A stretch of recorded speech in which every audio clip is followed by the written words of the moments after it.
हम देखेंगे विविधीकरण ये सवाल हम कैसे करते हैं। जब भी विविधीकरण निकालते हैं उसके तीन मान मिलते हैं। आप भी जानते हैं किसी भी चीज का अगर आप मान निकालोगे या तो धनात्मक आएगा या ऋणात्मक आएगा या फिर इसका मान 0 आएगा। यहाँ पे वही चीज दिया हुआ है। सबसे पहले तो आपको डी का फॉर्मूला डी बराबर बी स्क्वायर माइनस 4ac दिया हुआ है। ये विविधीकरण का फॉर्मूला होता है डी बराबर बी स्क्वायर माइनस 4ac। ये विविधीकरण का फॉर्मूला होता है। मैंने अपने पिछले वीडियो में आपको बताया ये किसी का मान मुझे कहाँ से मिलता है। जो द्विघात समीकरण होता है उसमें जो x स्क्वायर का गुणा होता है उसका मान a कहलाता है, जो x का गुणा होता है उसका मान b कहलाता है और जो अचल पद रहता है उसका मान c कहलाता है। वो हम सवालों में देख लेंगे। लेकिन जब भी हम विविधीकरण निकालेंगे उसकी तीन कंडीशन होती है। या तो b का मान धनात्मक आएगा या t का मान ऋणात्मक आएगा या फिर आपका t का मान 0 आएगा।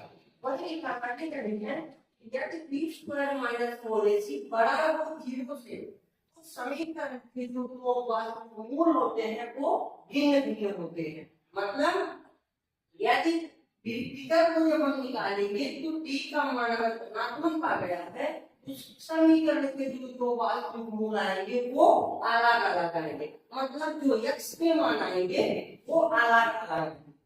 दूसरी कंडीशन लिखी हुई है यदि बी स्क्वायर माइनस 4ac का मान 0 हो तो समीकरण के दो वास्तविक मूल बराबर होंगे।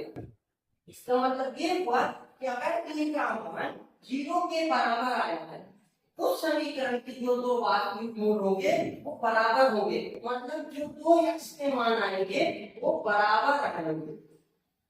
तीसरी कंडीशन लिखी है यदि बी स्क्वायर माइनस 4ac छोटा हो 0 से तो समीकरण के दो वास्तविक मूल नहीं होंगे।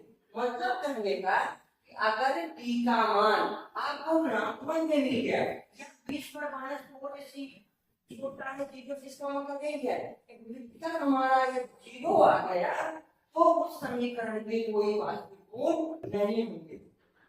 इसमें जब हमारा d का मान धनात्मक आता है और d का मान 0 के बराबर आता है इसलिए हम कहते हैं द्विघाती सूत्र का उपयोग करके जाते हैं। ये सबसे ज्यादा इम्पोर्टेंट फॉर्मूला है।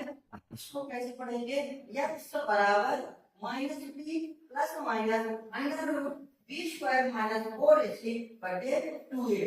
ये अंडर रूट के अंदर लिखा रहता है ये हमारे d के बराबर ही होता है। जो हमारा विविधीकरण है d बराबर minus B square minus 4ac वो वही फॉर्मूला लिखा रहता है।